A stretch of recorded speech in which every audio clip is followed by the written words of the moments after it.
Amado Pastor José Manuel, hace 8 años que compartió este mensaje. Hoy julio 25 del 2024, hora 6:30 am.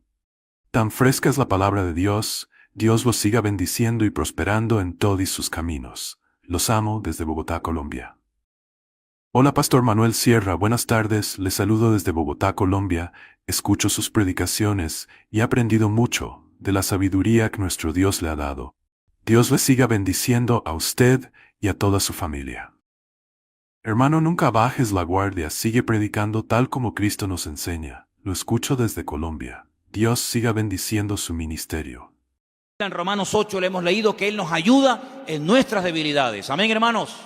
Pero también intercede el Espíritu Santo a través de nuestros labios. Y por eso tenemos que ser sensibles, porque una de las cosas que la iglesia, que en nuestras vidas no pueden perder, es la sensibilidad espiritual. La vida endurece al hombre, ¿sabes? La vida endurece. Hay gente que dice, yo no era así, ¿sabes? Yo no era así, pero la vida me ha hecho duro, la vida me ha hecho desconfiado. A veces abrí mi corazón, me confié en fulano, en mengano y ¡pum! Allí me llevé el palo. Entonces ahora siempre estoy con reservas. Ahora ya no me fío de nadie, como dijo aquel, el que se quemó con leche, ve pasar la vaca y sale corriendo, ¿no? Pues a veces pasa eso, ¿no?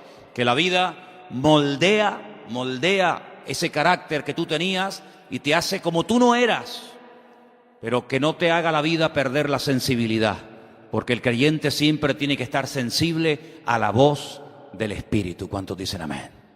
De hecho hay un versículo y ustedes lo conocen muy bien, es un versículo que se repite 7 veces el mismo versículo. Eso no pasa con ningún versículo en la Biblia, no hay ningún versículo que se repita 7 veces igual y en el mismo libro, pero hay uno que sí.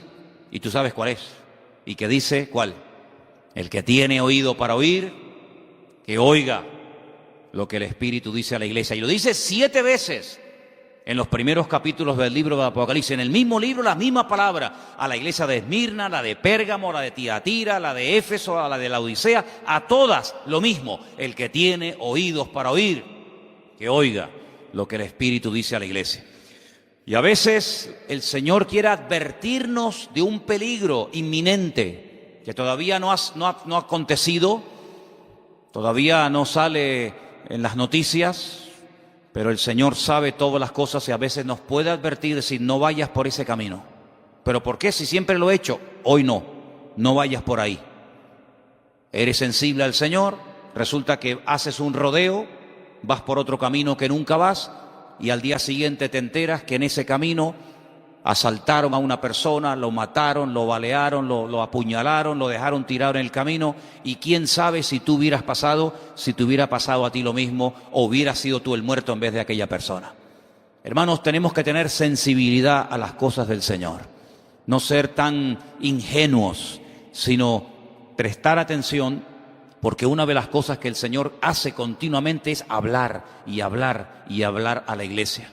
Pero a veces estamos tan ocupados en tantas cosas que nos olvidamos de que el Señor tiene cada día, escuchen bien esto, cada día el Señor tiene cosas, instrucciones específicas que compartir con nuestra vida. Pero a veces hay tanto trabajo, o a veces no hay nada de trabajo, y a veces estoy tan ocupado, y a veces no estoy nada ocupado. En fin, las razones que sean, nos olvidamos de que nuestra prioridad en la vida es levantarnos por la mañana y decirle, Señor, hay algo que yo hoy tengo que oír, algo que tú me quieras comentar, enseñar, advertir o compartir.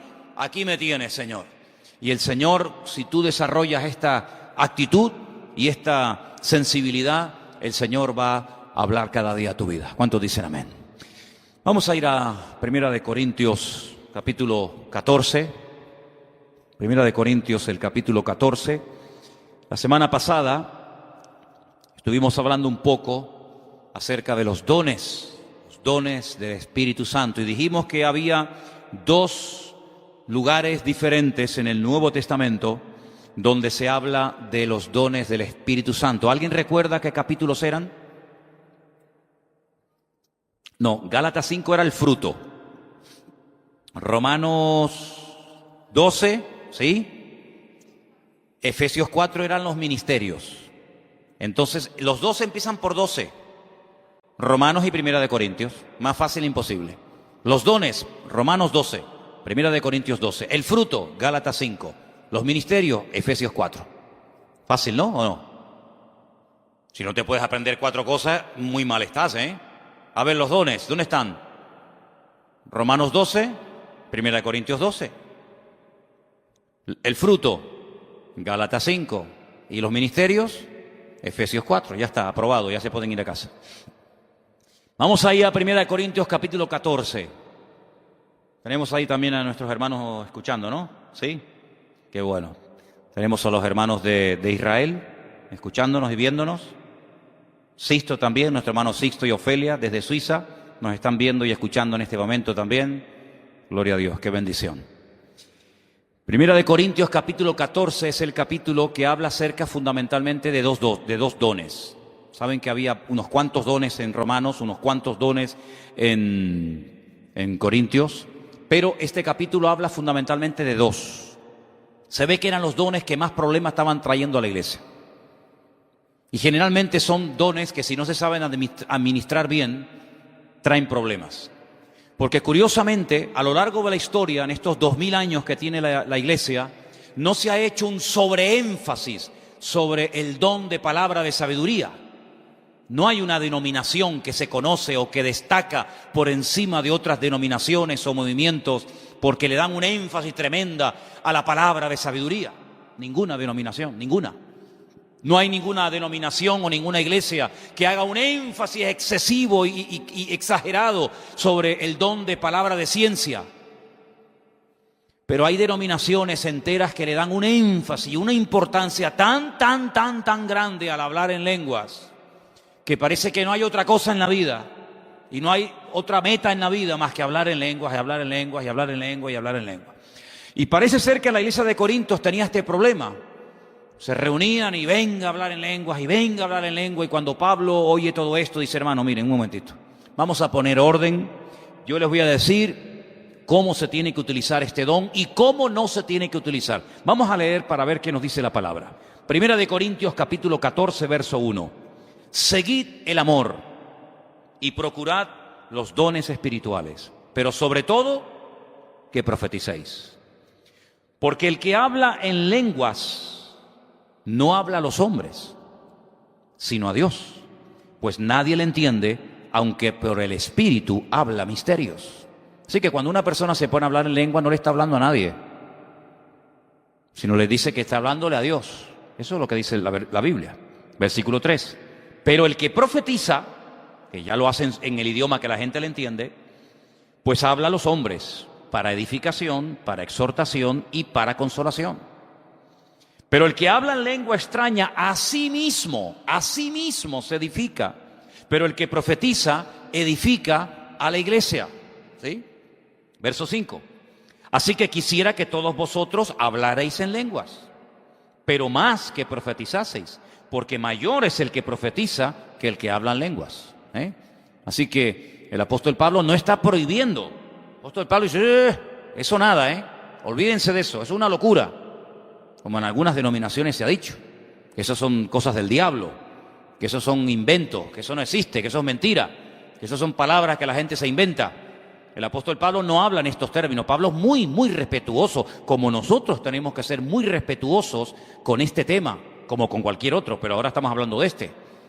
No podemos hablar despectivamente ni de este tema ni de ninguno de la Biblia, cuidado, estamos hablando de cosas sagradas. Puede ser que a lo mejor tú no tengas toda la información, no entiendas todo, pero eso no es excusa para que hables despectivamente o menosprecies un don o algo que el Señor haga. Cuidado. El apóstol Pablo dice: yo quiero que todos hablen en lengua, pero sinceramente, si me piden mi opinión, preferiría más que profetizaran a que hablaran en lenguas, ¿no? Seguimos leyendo. Versículo 6. Ahora pues, hermanos, si yo voy a vosotros hablando en lenguas, ¿qué os aprovecha? Y si no hablare con revelación o con ciencia o con profecía o con doctrina. Ciertamente las cosas inanimadas que producen sonidos como la flauta o la cítara, si no dieren distinción de voces, ¿cómo se sabrá lo que se toca con la flauta o con la cítara? Si la trompeta diere sonido incierto, ¿quién se preparará para la batalla? Así también vosotros, si por la lengua no diereis palabra bien comprensible, ¿cómo se entenderá lo que decís? Porque hablaréis al aire. Tantas clases de idiomas hay seguramente en el mundo y ninguno de ellos carece de significado, pero si yo ignoro el valor de las palabras, seré como extranjero para el que habla, y el que habla será como extranjero para mí. Así también vosotros, pues, que anheláis dones espirituales. Qué bonito, esto quiero pararme aquí a decirlo. Esta gente, ¿saben por qué tenían tantos dones en esta iglesia? Porque querían tenerlos. Anhelaban los dones. ¿Saben por qué hay iglesias que no tienen dones? Porque no quieren tenerlos. ¿Saben por qué hay creyentes que dicen, yo no, este tema no tengo ni idea? Porque tampoco le has puesto mucha importancia. Porque en la vida lo que le prestamos atención y a lo que le dedicamos tiempo es a lo que realmente queremos. Si una persona quiere aprender a tocar un instrumento, echará horas y horas y horas. Y tú dices, oye, pero lleva 5 horas ahí tocando esa guitarra. No importa, el tiempo pasa volando. Pero cuando algo no le interesa a una persona, ni lo pide. Pero sin embargo, estos hermanos de Corinto, con todos sus problemas que los tenían y con todas sus carencias que las tenían y muchas, eran hermanos que tenían algo muy positivo y muy bueno que hablaba a su favor, que anhelaban, querían que el Señor derramara los dones del Espíritu Santo en sus congregaciones, en sus cultos. Y yo espero y anhelo que todos y cada uno de nosotros tengamos el mismo deseo. Yo quiero ser usado en los dones del Espíritu Santo. Y cuando el Señor vea que hay un interés, un genuino, un anhelo ferviente y sincero, el Señor te va a sorprender, no te quepa la menor duda. Sigo leyendo. Así que dice aquí, ¿dónde estaba? Sí, versículo 12. Procurad abundar en ellos para edificación de la iglesia. Por lo cual el que habla en lengua extraña, pida en oración. Ahí viene una clave muy importante. Pida en oración poder interpretarla. Porque si yo oro en lengua desconocida, mi espíritu ora, pero mi entendimiento queda sin fruto. Que pues oraré con el espíritu, pero oraré también con el entendimiento. Cantaré con el espíritu, pero cantaré también con el entendimiento. Pero si bendice solo con el espíritu el que ocupa lugar de simple oyente, ¿cómo dirá el amén a tu acción de gracias? Pues no sabe lo que has dicho. Porque tú a la verdad vienes, das gracias, pero el otro no es edificado. Doy gracias a Dios que hablo en lenguas más que todos vosotros. Así que tenemos la seguridad de que el apóstol Pablo era un hombre que hablaba en lenguas. Él lo dice.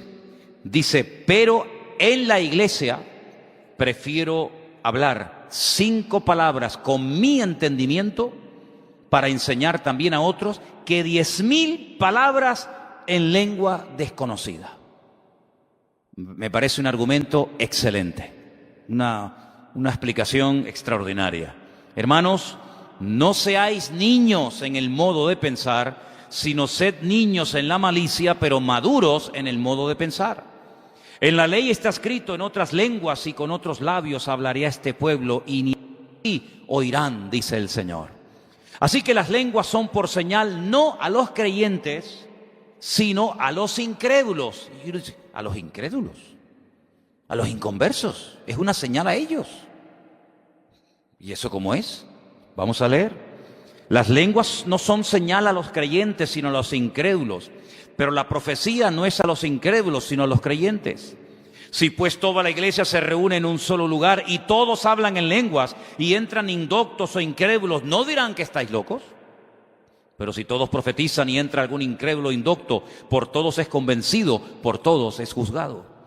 Lo oculto de su corazón se hace manifiesto y así, postrándose sobre el rostro, adorará a Dios, declarando que verdaderamente Dios está entre vosotros. ¿Qué hay pues, hermanos? Cuando os reunís, cada uno de vosotros tiene salmo, doctrina, interpretación, hágase todo para edificación. Si alguno habla en lengua extraña, ahora viene el orden. Escuche, sea esto por 2 o a lo más 3. Y por turno, no todos de golpe, y uno interprete. Y si no hay intérprete, calle en la iglesia y hable para sí mismo y para Dios. Asimismo, los profetas pueden hablar o hablen 2 o 3 y los demás juzguen. No hay que decir amén a todo lo que se dice en el púlpito, sino lo que es de Dios. Pues hay que juzgar, como los judíos de Berea, que dice que comprobaban después de que Pablo enseñara la palabra si lo que había enseñado realmente tenía fundamento bíblico o eran inventos que él se estaba sacando de la manga. Si algo le fuere revelado a uno que estuviere sentado, calle el primero. Verso 31. Porque podéis profetizar todos uno por uno, para que todos aprendan y para que todos sean exhortados. Los espíritus de los profetas están sujetos a los profetas. En ningún momento una persona que está siendo utilizada por Dios pierde el control, en absoluto. Si pierde el control ya no es de Dios. Los espíritus de los profetas, el que es utilizado en cualquier don, está sujeto al don, a la persona. El don no supera a la persona, sino todo lo contrario.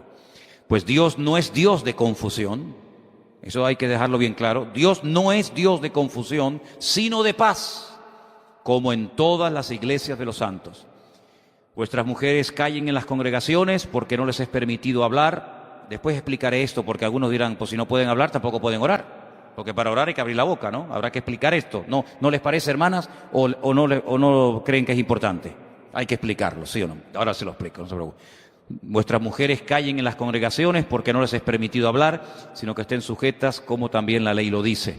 Si quieren aprender algo, pregunten en casa a sus maridos, porque es indecoroso que una mujer hable en la congregación. ¿Acaso ha salido de vosotros la palabra de Dios o solo a vosotros ha llegado? Si alguno se cree profeta o espiritual, porque siempre hay gente así, que se creen más espiritual que nadie, dice, reconozca que lo que os escribo son mandamientos del Señor. Estas no son opiniones personales. Podría decir, bueno, 3 nada más. Pero bueno, 3 porque tú lo digas. No, yo no lo he dicho. Son mandamientos del Señor. Una cosa es cuando una persona da una opinión y otra cosa es cuando el apóstol Pablo dice, no estoy dando una opinión personal. Estoy diciendo lo que Dios quiere que diga y enseña a la iglesia. Entonces, amigo, ahí todo el mundo a callar. Mas el que ignora, que ignore. Así que, hermanos, termino, procurad profetizar, no impidáis el hablar en lenguas, no lo impidáis, pero, hay un pero, hágase todo decentemente y con orden. Antes de entrar en el tema aclararlo de las hermanas, porque os habéis quedado, a algunas se les cambió de color la cara y dijeron, ya no podemos ni saludarnos en el culto. Dice que no podemos hablar, ¿ya? Bueno, hermanos, la estructura, la forma como hoy en día y hace ya muchos siglos, se congregan las iglesias, no tiene absolutamente nada que ver con la forma como se congregaban la gente en el tiempo de la Biblia. Desen cuenta de que la mayoría de las personas que en un principio se convertían eran judíos, no eran cristianos porque el cristianismo no existía, eran de origen judío. Y los judíos, como todas las culturas y todos los pueblos, tenían sus propias costumbres, tenían sus, sus canciones y tenían sus comidas y tenían su folclore y tenían muchas cosas que eran particularmente de ellos. Las sinagogas, que eran los lugares de culto, prohibían hasta el día de hoy, los que habéis ido conmigo a Israel lo sabéis, que las mujeres y los niños menores de 12 años estuvieran juntos en el culto. Si estuviéramos en este momento en una sinagoga, imagínense que esto en vez de ser una iglesia evangélica fuera esto una sinagoga, alquilamos esto y la queremos convertir en sinagoga, tendríamos, como esto no tiene un piso alto, más que, bueno, podría ser este caso, ¿no?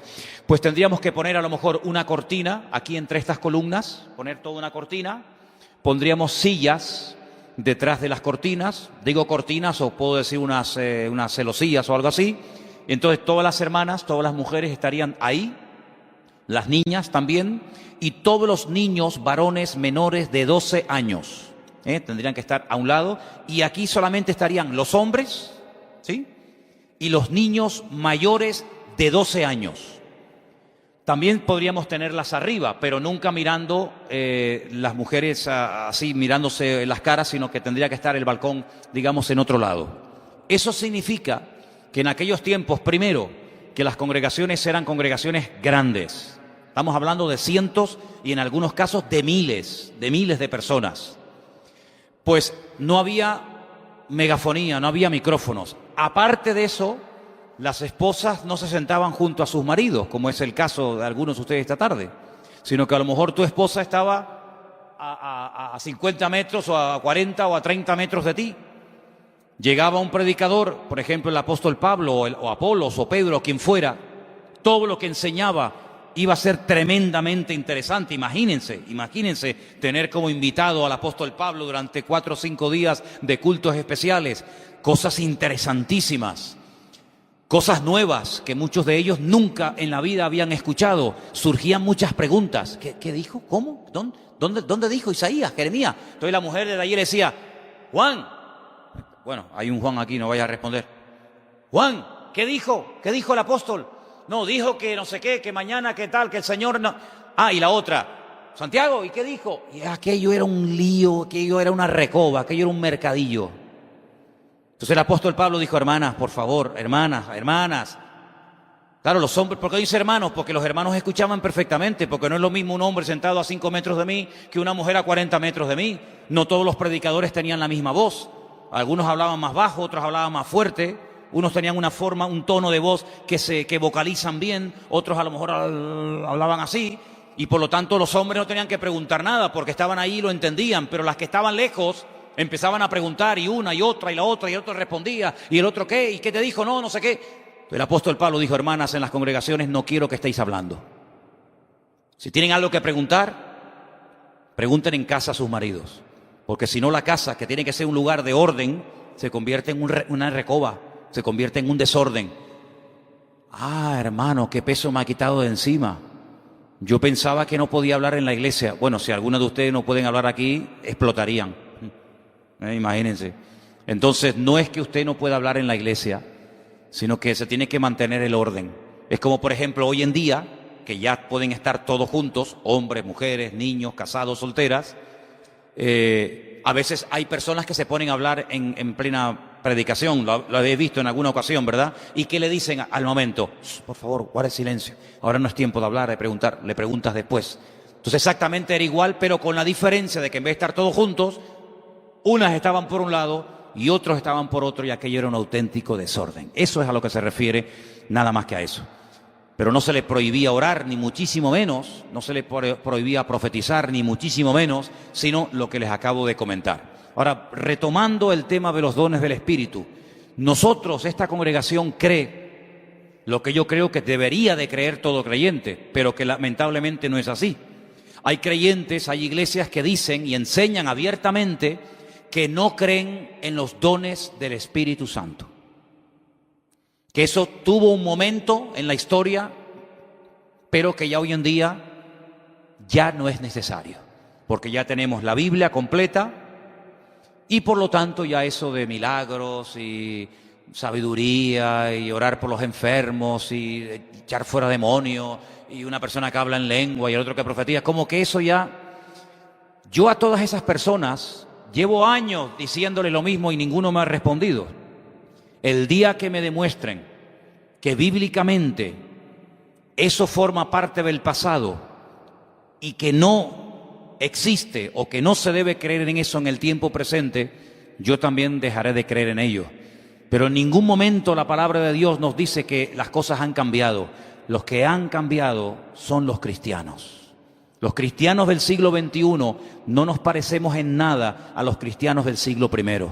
Los cristianos del siglo I, como todos, tenían defectos y tenían carencias y tenían debilidades, pero eran personas que creían en todo lo que se les enseñaba desde los púlpitos. Hoy en día hay personas que es como cuando van a un supermercado, eligen el producto que les interesa y el que no les interesa lo dejan en el almacén o en la vitrina. O cuando van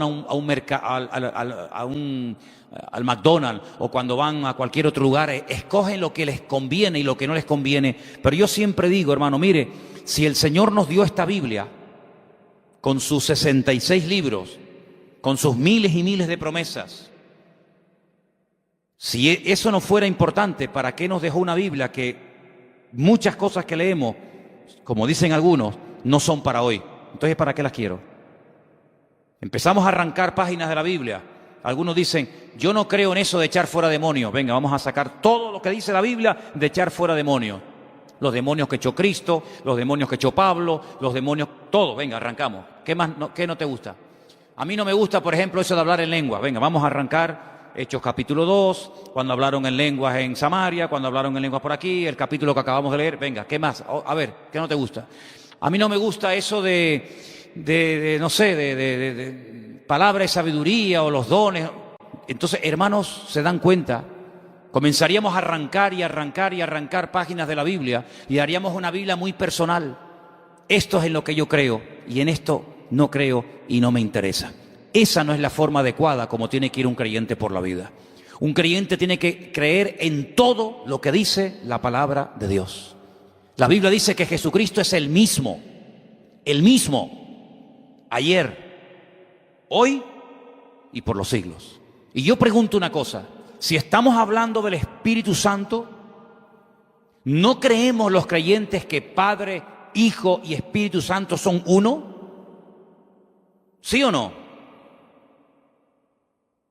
Pues si el Padre, el Hijo y el Espíritu Santo son uno, y la Biblia dice que Jesucristo es el mismo, por una sencilla razón, podríamos decir que Dios es el mismo y que el Espíritu Santo sigue siendo el mismo. Porque sería un disparate, una incongruencia decir, yo creo que Dios es el mismo, que Él no ha cambiado, que su misericordia, que su amor, que su justicia, su paciencia es la misma. Amén. Creo que Jesucristo es el mismo, ayer, hoy y por los siglos, pero no creo que el Espíritu Santo que se movía en el siglo I sea el mismo Espíritu Santo que tenemos hoy en día los creyentes del siglo XXI. Eso es un disparate, eso es una barbaridad, eso es un insulto a la palabra de Dios.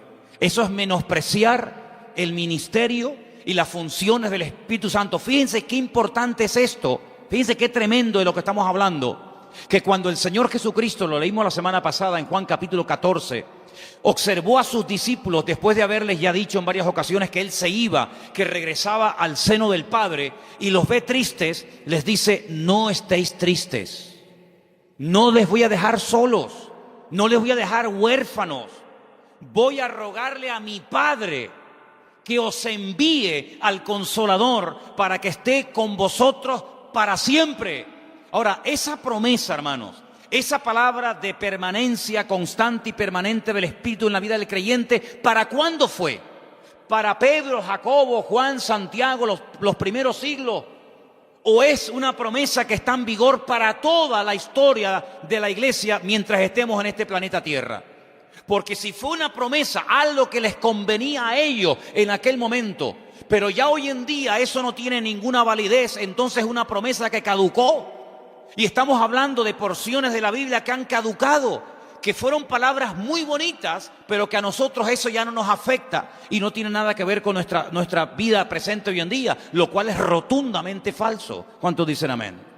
Yo creo que como nunca antes los creyentes, las iglesias, necesitan más que nunca, fíjense lo que les digo, estar llenos de la presencia del Señor constantemente.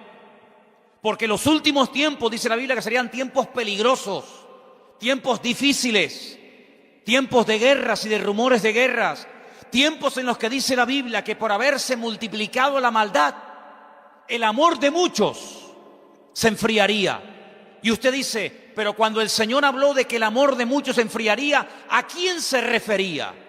¿A los inconversos o a los creyentes?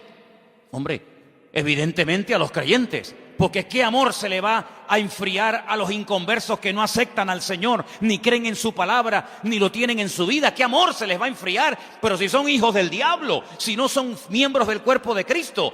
Cuando el Señor dijo que el amor de muchos se enfriaría, no se refería en absoluto a la gente que no quiere saber nada de Él, sino a sus hijos, a su pueblo. Y por eso el apóstol Pablo, cuando escribe una carta al joven pastor Timoteo, pastor de la iglesia de Éfeso, dice, Timoteo, aviva el fuego del don de Dios que está en ti. No le dice, bueno, está siendo criticado, calumniado, menospreciado, vente conmigo y déjalos ahí. Sino todo lo contrario, dice, echa mano de la vida eterna, pelea la buena batalla de la fe, evita discusiones absurdas y ridículas sobre genealogías y sobre personajes que no tienen nada que ver. Aviva el fuego del don de Dios que está en ti. Y hermanos, cuando ustedes van, por ejemplo, a un pasaje extraordinario, Primera de Reyes capítulo 18, en el Antiguo Testamento, dice la Biblia que el profeta Elías llegó un momento en el que vio al país, pero fatal, lo vio mal espiritualmente. Pero lo vio mal y fíjense, algo interesante que quiero destacar en esta tarde, y es que vio que el pueblo no terminaba de decidirse. Adoraban a Dios, pero también adoraban a Baal. No es que dejaron y abandonaron a Dios 100% como en otras ocasiones hicieron, sino que esta situación era diferente y era muy peligrosa, porque ellos mezclaron y dijeron, bueno, un poquito a Dios, un poquito a Baal, un poquito al templo y un poquito a los ídolos. Y entonces como que decían, bueno, todo es lo mismo. Da igual adorar a María, a San Pancracio, a Candelaria, a Jesucristo, a Buda, a Mahoma, a Confucio. No, ¿cómo que da igual? ¿Qué estamos diciendo? Entonces el profeta Elías dice, esto no puede seguir así. Por eso hay sequía, por eso el país no levanta cabeza, por eso no hay forma de que haya bendición en el país. Aquí tenemos que tomar hoy una decisión. Y se los lleva al Monte Carmelo. Y en el Monte Carmelo dice, vamos a hacer algo. Bueno, si ustedes creen que esta divinidad, que este culto, que este Dios es el verdadero, demuéstrenlo. Vamos a dejarnos ya de palabras. Demuestren que su culto, que su Dios es el verdadero, y así yo quedaré en evidencia de que soy un falso profeta. Pero si por casualidad no podéis demostrar que vuestro Dios es el Dios poderoso, y yo demuestro que el Señor al que adoro y honro es el Dios poderoso, los que quedáis en evidencia seréis vosotros. La prueba era tremenda. La Biblia dice que tuvieron que construir un altar de piedras, poner un buey troceado encima, y la prueba era el Dios que responda por fuego. Ese será el verdadero Dios.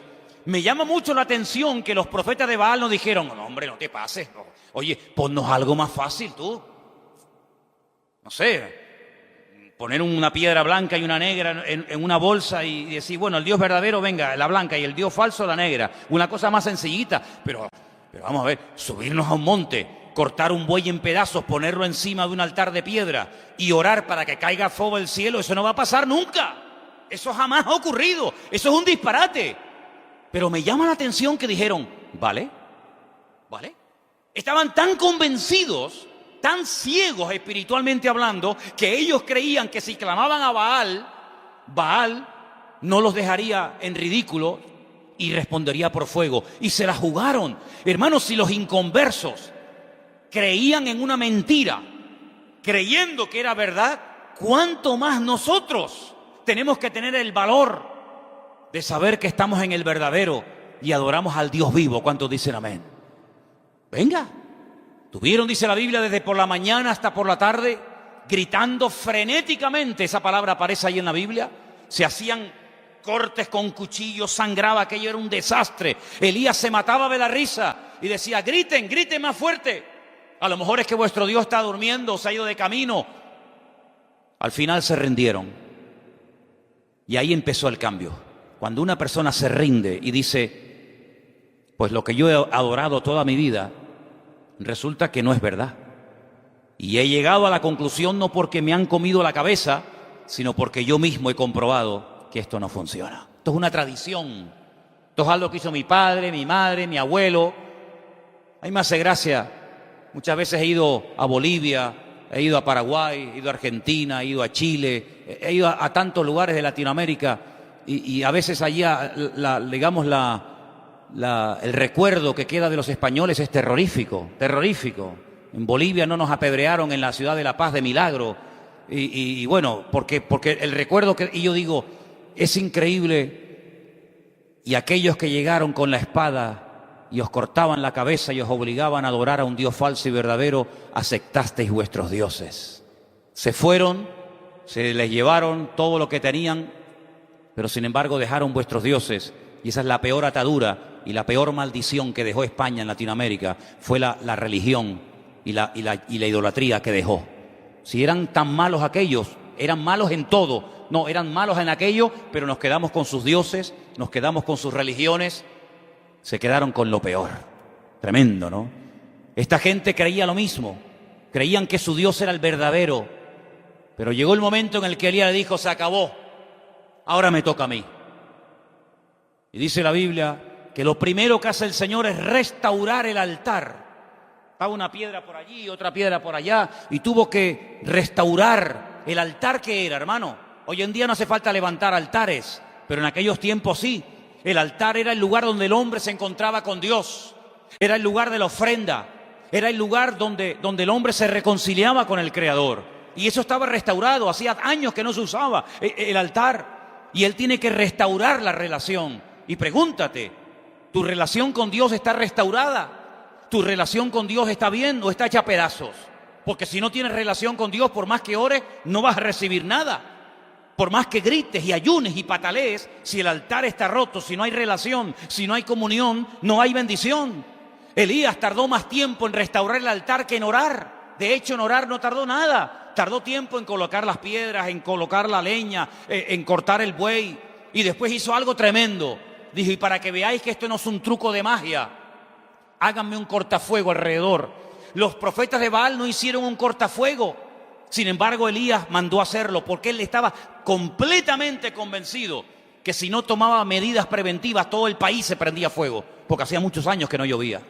Estaba en una sequía terrible. Después dice, cojan cubos de agua y echen agua y empápenme la leña y empápenme todo el altar y echen agua hasta que corra como si fuera un río por encima del sacrificio, y ahora voy a invocar al Señor. Y cuando invocó el nombre del Señor, la Biblia dice que el fuego del cielo cayó. Y allí se quedó claramente establecido que el culto a Baal era un timo, era un engaño, que la reina Jezabel, esposa del rey Acab, era una perversa que había utilizado las arcas del Estado para financiar la idolatría. Y allí el profeta Baal dice que degolló a 400 profetas falsos de Baal. ¿Qué te parece?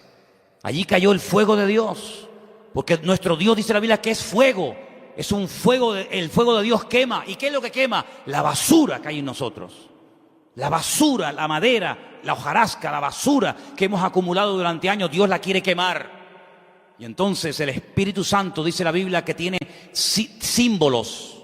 Así como el otro día Anderson, cuando nos compartía, nos hablaba de que la palabra de Dios es como pan, y la palabra de Dios es como un martillo, y la palabra de Dios es como un espejo. Bueno, en la Biblia el símbolo más conocido del Espíritu Santo es el fuego. Porque el fuego, hermanos, quema todo lo que es basura. Cuando ha habido epidemias a lo largo de la historia, lo que se hacía era prender fuego a las camas, a las sábanas, a casas enteras, porque el fuego mata todas las bacterias y mata toda la basura, purifica, ¿verdad? Y dice la Biblia que lo que recibieron en el día de Pentecostés fue lengua repartida como de fuego. Así que yo quiero que ustedes le pidan al Señor, Señor, yo quiero tener una buena comunión y relación contigo, pero yo quiero, Señor, ser un instrumento para que los dones de tu Espíritu Santo se manifiesten en mi vida. A veces criticamos a los corintios, decimos que eran carnales, que eran niños en Cristo, que no habían crecido, que no habían madurado, y es verdad. Pero oye, también es verdad, y hay que decirlo, que eran gente que anhelaba ser usada en los dones del Espíritu. Ahora yo quiero dejar claro una serie de cosas y voy terminando. El don más importante de todos, y el otro día contamos, creo que eran en Romanos 7, ¿no? Y después habíamos contado 9 en 1 Corintios 12, ¿verdad? El más importante de todos, ¿cuál es? Yo les voy a decir el don más importante de todos. El don más importante de todos es el que hace falta. Usted tiene una caja de herramientas y tiene ahí un montón de herramientas. ¿Cuál es la más importante? ¿El martillo? ¿El destornillador? ¿La llave inglesa? ¿Cuál es la más importante? La que me hace falta. Porque si yo tengo que utilizar una llave 14 y usted me da un martillo, no me sirve de nada. En este momento el martillo no es útil. Es más, no me sirve de nada. Pero si tengo que clavar algo, no me pase una llave 14, no me dé una llave inglesa, porque no me sirve. O un destornillador. Con los dones del Espíritu Santo pasa exactamente lo mismo. El don más importante es el que en el momento hace falta que se manifieste. Pero sobre todas las cosas, yo dije algo también el jueves pasado, y es que sobre todo lo que hagamos para el Señor tiene que haber algo que es lo que le da equilibrio y balance. Y es el fruto del Espíritu en nuestra vida. Porque usted puede ser muy usado, usted puede ser un gran predicador, puede ser un gran cantante, puede ser una persona muy usada, como dicen aquellos en aquel día, Señor, ¿no te acuerdas que eché fuera demonios? Lo dice la Biblia, ¿sí o no? Señor, en tu nombre echamos fuera demonios. Hay muchos de ustedes aquí que nunca han echado fuera un demonio. Y sin embargo dice que en aquel día, el día del juicio, algunos se presentarán delante del Señor y dirán: Señor, yo eché fuera demonios. Y el Señor les dirá: apartaos de mí, hacedores de maldad. ¿Pero qué pasa? ¿Que eso no sirve para nada? Cuidado. Lo importante no es lo que hacemos para el Señor. Lo importante es con qué actitud lo hacemos. Y lo importante es qué es lo que el Señor está haciendo en nuestra vida. Porque he conocido a mucha gente, miles de personas, que quieren hacer y hacer y hacer y hacer y hacer cosas. Y le dan más importancia al hacer esto y hacer esto. Y ahora quiero hacer esto. Y ahora quiero ir para allá. Y ahora quiero predicar por allá. Mira, no corras tanto, hijo. No corras, ¿sabes? Todavía tu vida es un desorden total, total. Con el dinero eres un botarate. No te dura ni 5 minutos el sueldo. Y te quieres ir de misionero a la India. ¿Para qué? Si tienes a tu familia muerta de hambre y abandonada, y te quieres ir a ganar el mundo entero, y has perdido a tu hijo, que hace 1 año que no le hablas, ¿de qué estamos hablando? Hay personas que tienen unos problemas con unos complejos terribles, a veces de inferioridad y otras veces de superioridad, pero quieren ser pastores, quieren tener poder, quieren tener congregaciones, quieren que la gente los respete y los admire. Pero si usted como persona es un desastre, hombre, tiene un problema con un orgullo impresionante y usted se camufla detrás del púlpito, pero usted se baja del púlpito y usted como padre, usted como persona es un desastre, con un mal testimonio, le debe dinero a todo el barrio, la gente habla pestes de usted, no paga los impuestos. ¿De qué me está hablando? Así que todo lo que hagamos en la vida para el Señor tiene que estar respaldado con nuestro testimonio. Ese era el gran problema de los hermanos de Corinto. Sí, eran muy usados en los dones, pero Pablo dice: pero no habéis crecido, no habéis madurado en el Señor, sois niños, estáis todo el día peleando. ¿Por qué no vino la familia a tal a la iglesia? No, porque se enteraron que hoy predicabas tú y a ellos les gusta que predique fulanito de tal.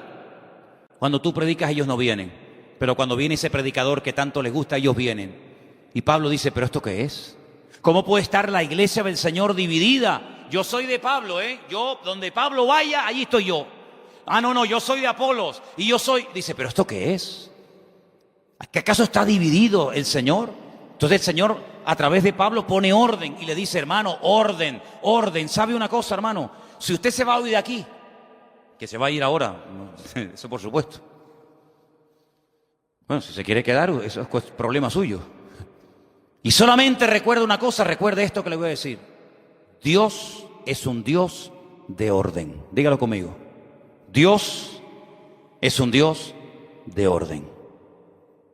Si usted simplemente con eso, que ya ha dicho en alta voz, usted lo aplica a su vida va a cambiar radicalmente.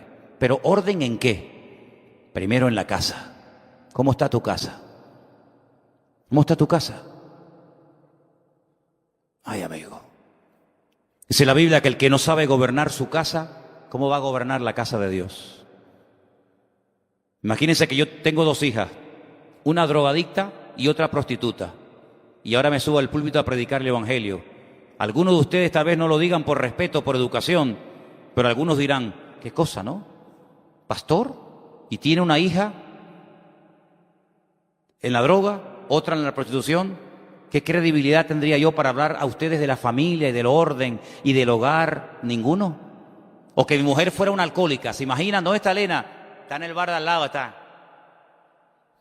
No, el pastor está predicando, pero ella se manda 17 whisky y 14 coñac todos los días.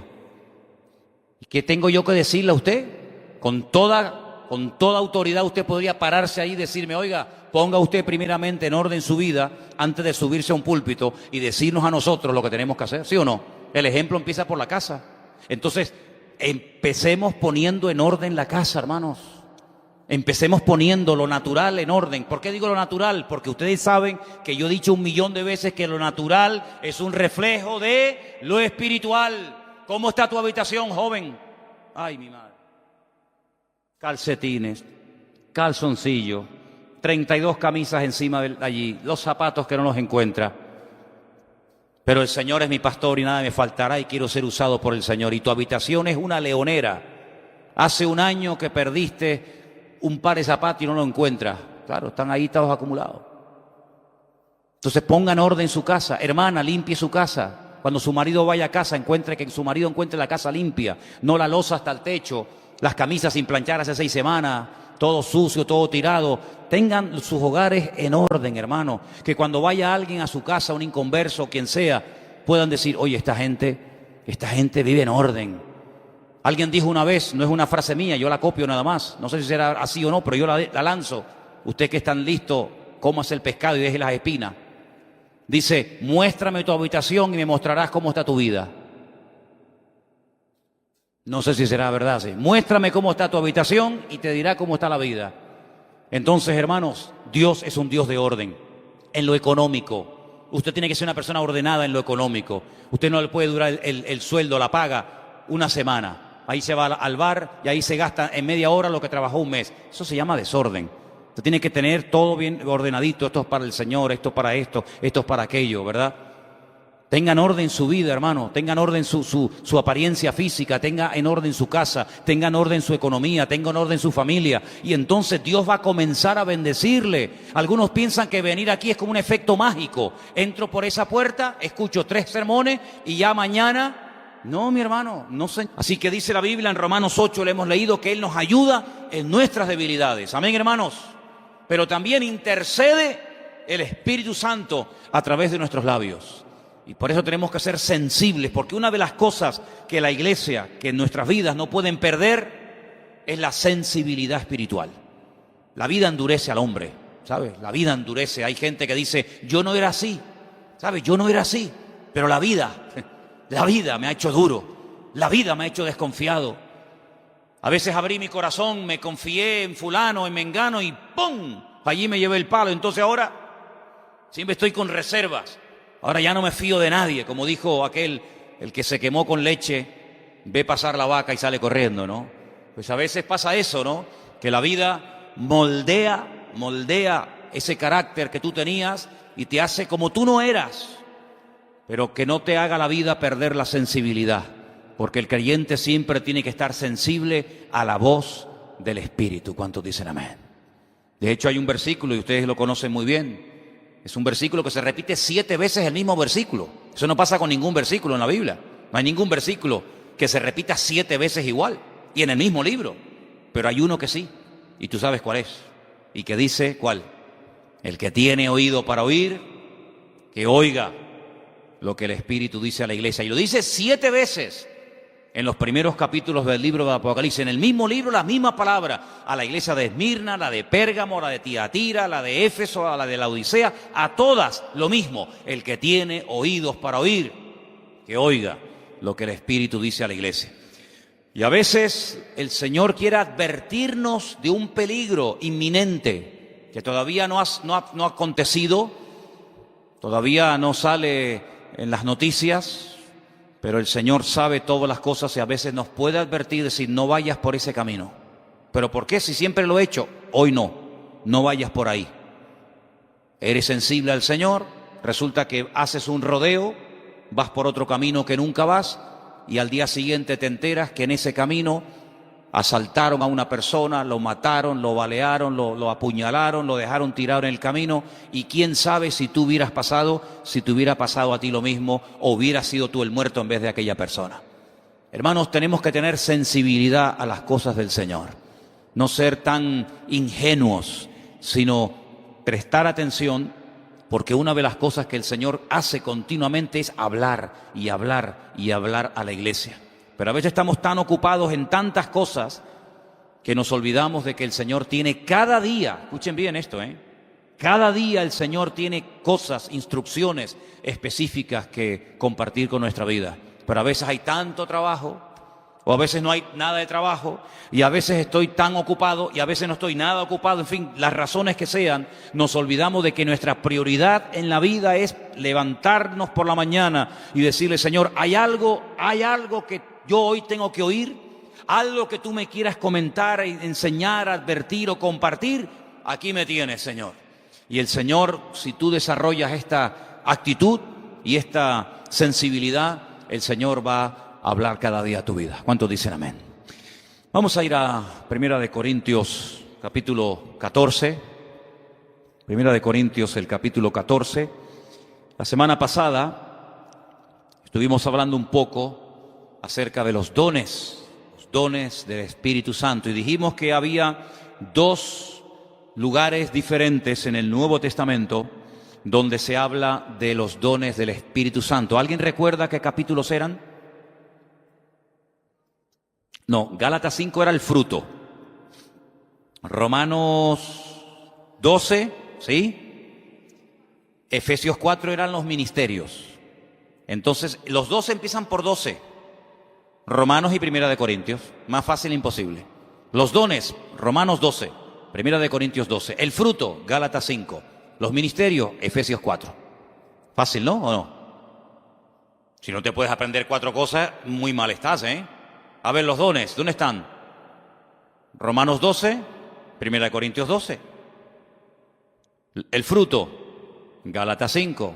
Y los ministerios, Efesios 4. Ya está, aprobado, ya se pueden ir a casa. Vamos ahí a Primera de Corintios capítulo 14. Tenemos ahí también a nuestros hermanos escuchando, ¿no? ¿Sí? Qué bueno. Tenemos a los hermanos de Israel escuchándonos y viéndonos. Sixto también, nuestro hermano Sixto y Ofelia desde Suiza nos están viendo y escuchando en este momento también. Gloria a Dios, qué bendición. Primera de Corintios capítulo 14 es el capítulo que habla acerca fundamentalmente de dos dones. Saben que había unos cuantos dones en Romanos, unos cuantos dones en Corintios, pero este capítulo habla fundamentalmente de dos. Se ve que eran los dones que más problemas estaban trayendo a la iglesia. Y generalmente son dones que si no se saben administrar bien, traen problemas. Porque curiosamente, a lo largo de la historia, en estos 2000 años que tiene la iglesia, no se ha hecho un sobreénfasis sobre el don de palabra de sabiduría. No hay una denominación que se conoce o que destaca por encima de otras denominaciones o movimientos porque le dan una énfasis tremenda a la palabra de sabiduría. Ninguna denominación, ninguna. No hay ninguna denominación o ninguna iglesia que haga un énfasis excesivo y exagerado sobre el don de palabra de ciencia. Pero hay denominaciones enteras que le dan un énfasis y una importancia tan grande al hablar en lenguas, que parece que no hay otra cosa en la vida y no hay otra meta en la vida más que hablar en lenguas, y hablar en lenguas, y hablar en lenguas, y hablar en lenguas. Y parece ser que la iglesia de Corintios tenía este problema. Se reunían y venga a hablar en lenguas, y venga a hablar en lengua, y cuando Pablo oye todo esto dice: hermano, miren, un momentito, vamos a poner orden.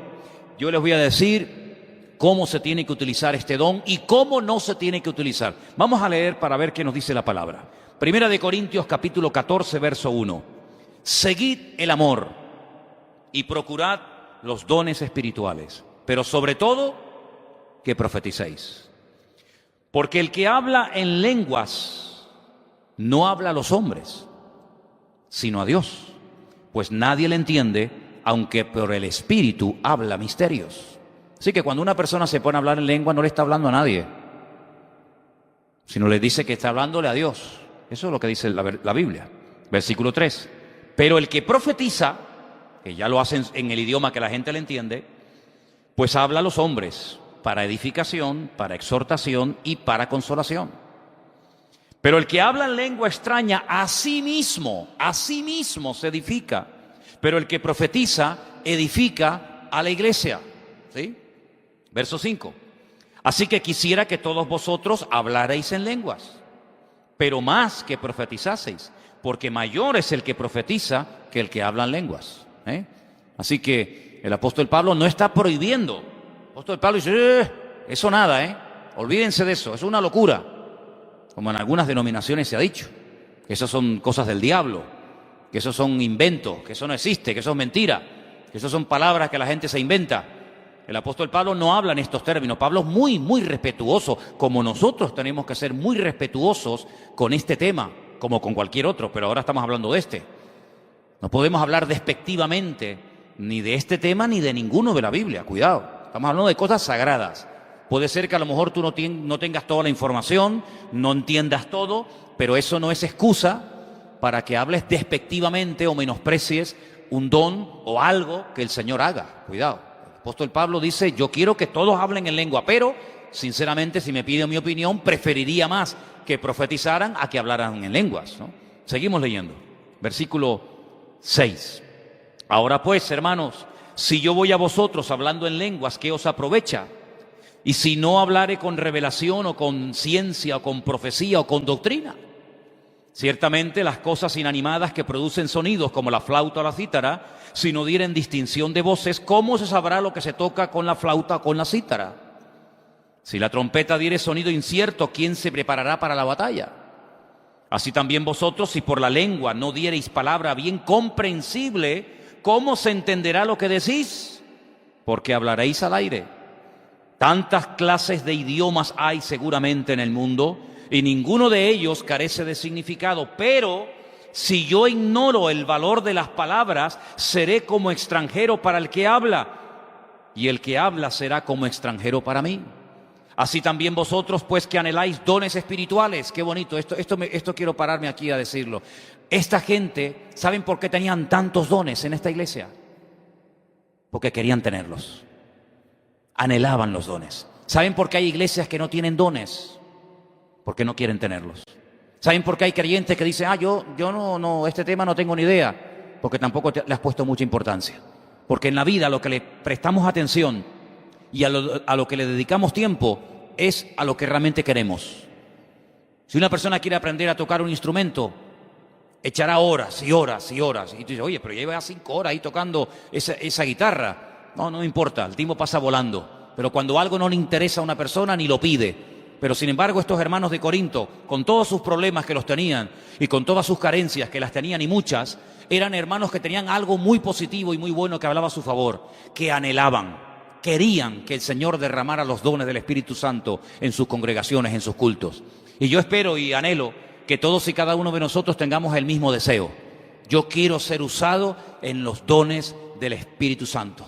Y cuando el Señor vea que hay un interés, un genuino, un anhelo ferviente y sincero, el Señor te va a sorprender, no te quepa la menor duda. Sigo leyendo. Así que dice aquí, ¿dónde estaba? Sí. Versículo 12, procurad abundar en ellos para edificación de la iglesia. Por lo cual el que habla en lengua extraña, pida en oración. Ahí viene una clave muy importante. Pida en oración poder interpretarla. Porque si yo oro en lengua desconocida, mi espíritu ora, pero mi entendimiento queda sin fruto. Que pues oraré con el espíritu, pero oraré también con el entendimiento. Cantaré con el espíritu, pero cantaré también con el entendimiento. Pero si bendice solo con el espíritu el que ocupa lugar de simple oyente, ¿cómo dirá el amén a tu acción de gracias? Pues no sabe lo que has dicho. Porque tú a la verdad bien das gracias, pero el otro no es edificado. Doy gracias a Dios que hablo en lenguas más que todos vosotros. Así que tenemos la seguridad de que el apóstol Pablo era un hombre que hablaba en lenguas. Él lo dice. Dice, pero en la iglesia prefiero hablar 5 palabras con mi entendimiento para enseñar también a otros que 10.000 palabras en lengua desconocida. Me parece un argumento excelente, una explicación extraordinaria.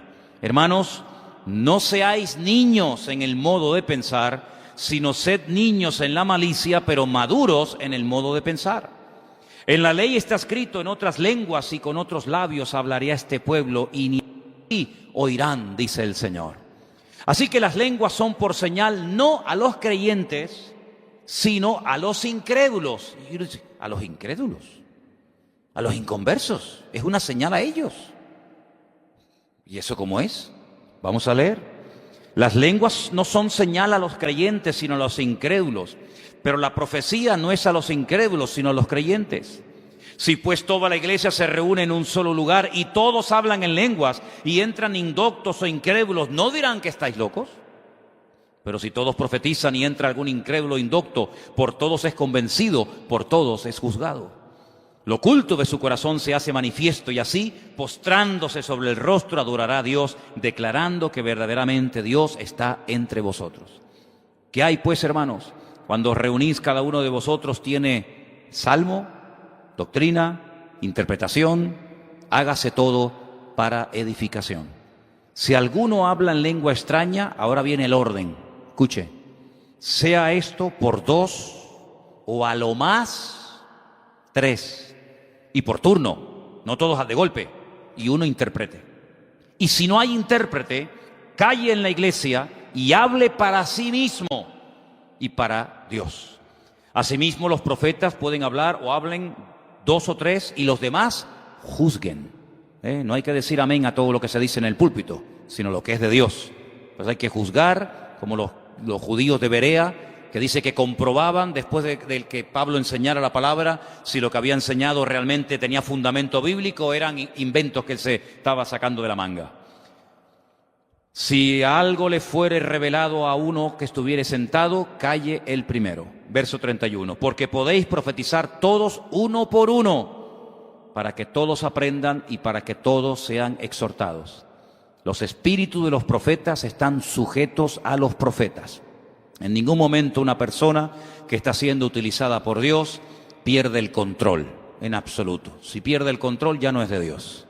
Los espíritus de los profetas, el que es utilizado en cualquier don, está sujeto al don, a la persona. El don no supera a la persona, sino todo lo contrario. Pues Dios no es Dios de confusión, eso hay que dejarlo bien claro. Dios no es Dios de confusión, sino de paz, como en todas las iglesias de los santos. Vuestras mujeres callen en las congregaciones porque no les es permitido hablar. Después explicaré esto porque algunos dirán, pues si no pueden hablar tampoco pueden orar. Porque para orar hay que abrir la boca, ¿no? Habrá que explicar esto. ¿No les parece, hermanas? ¿O no creen que es importante? Hay que explicarlo, ¿sí o no? Ahora se lo explico, no se preocupen. Vuestras mujeres callen en las congregaciones porque no les es permitido hablar, sino que estén sujetas como también la ley lo dice. Si quieren aprender algo, pregunten en casa a sus maridos, porque es indecoroso que una mujer hable en la congregación. ¿Acaso ha salido de vosotros la palabra de Dios o solo a vosotros ha llegado? Si alguno se cree profeta o espiritual, porque siempre hay gente así, que se creen más espiritual que nadie, dice, reconozca que lo que os escribo son mandamientos del Señor. Estas no son opiniones personales. Podría decir, bueno, 3 nada más. Pero bueno, 3 porque tú lo digas. No, yo no lo he dicho. Son mandamientos del Señor. Una cosa es cuando una persona da una opinión y otra cosa es cuando el apóstol Pablo dice, no estoy dando una opinión personal. Estoy diciendo lo que Dios quiere que diga y enseña a la iglesia. Entonces, amigo, ahí todo el mundo a callar. Mas el que ignora, que ignore. Así que, hermanos, termino, procurad profetizar, no impidáis el hablar en lenguas, no lo impidáis, pero, hay un pero, hágase todo decentemente y con orden. Antes de entrar en el tema aclararlo de las hermanas, porque os habéis quedado, algunas se les cambió de color la cara y dijeron, ya no podemos ni saludarnos en el culto. Dice que no podemos hablar, ¿ya?